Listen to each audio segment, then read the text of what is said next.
Now, what is the pros or cons of having like being a private chef where you live with them? I mean, I guess Hmm. the pro would be you don't have to rent, but it's probably have some cons too. You're there all the time. Yeah.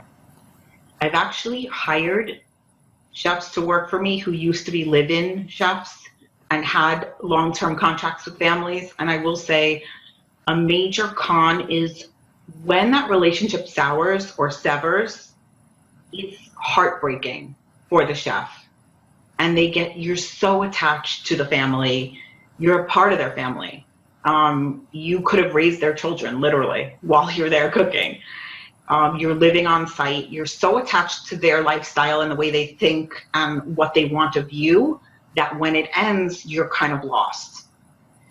And I have had a lot of those chefs don't tend to work out with what we do, going into many different homes because they can't acclimate fast enough.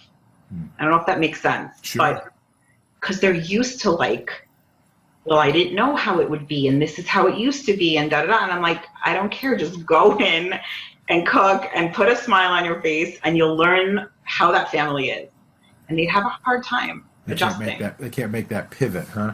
Yeah, And there's probably a line there, and I wonder how often that gets crossed with the live-ins because you're still the help, right? You're the yeah, employee, but you're there and you're having dinner and you're playing with the children and you're doing almost like a part of the family, but you're really not. right. And there it gets confusing and very upsetting and like a lot of boundary lines. Like I've had people tell me stories where they call them the principal. Their principal would call them at 2 o'clock in the morning and ask them to go get food at the store and walk the dog and just stuff like out of the bounds. And then when they come back to them and say, okay, can I borrow the car to go home or I need off these days, they would be like, no. Yeah. So it's like, I don't know. Yeah, see how it can be really tough, hard. Right.